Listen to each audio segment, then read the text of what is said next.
पूर्व सांसद सुनील मेंढे ने जातीय जनगणना को समाज के प्रत्येक घटक पर सकारात्मक दीर्घकालिक असर डालने वाला कदम उठाया। प्रेस कॉन्फ्रेंस में मां की आंख। पूर्व सांसद सुनील मेंढे ने जातीय जनगणना को समाज के प्रत्येक घटक पर सकारात्मक दीर्घकालिक असर डालने वाला कदम बताया। प्रेस कॉन्फ्रेंस में उन्होंने कहा कि इससे सामाजिक और आर्थिक स्थिति का मूल्यांकन होगा और पिछड़े वर्गों को मुख्यधारा में लाने में मदद मिलेगी।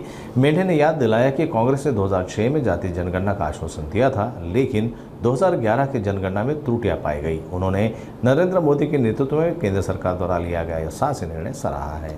सरकारतील मंत्रिमंडळांनी जातीय जनगणना करण्याचा ऐतिहासिक दूरदृष्टीपर निर्णय घेतला।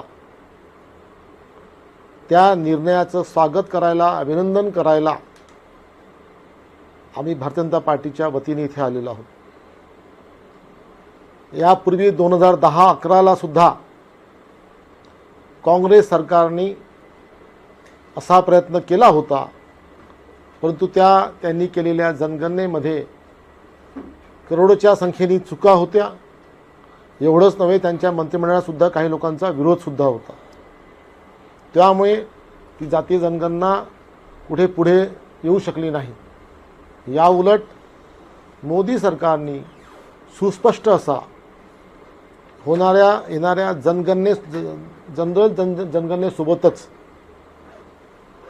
जातीय जनगणना सुद्धा करावी, ती शास्त्रीय पद्धतीने करावी, तंत्रशुद्ध पद्धतीने करावी, या हेतूने, शुद्ध हेतूने या जातीय जनगणनेचा ऐतिहासिक निर्णय घेतला।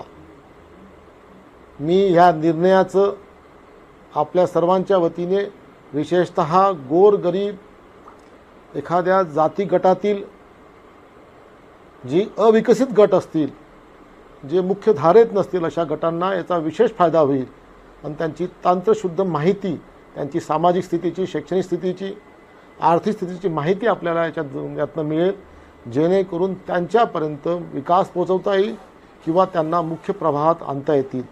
या दृष्टीने हा निर्णय अगदी योग्य आहे, सार्थ आहे आणि म्हणून मी आपल्या सर्व भंडारा गोंदिया जिल्ह्याच्या वतीने या निर्णयाचं स्वागत करतो आणि आदरणीय मोदीजी आणि त्यांच्या मंत्रिमंडळाचं अभिनंदनही करतो। धन्यवाद।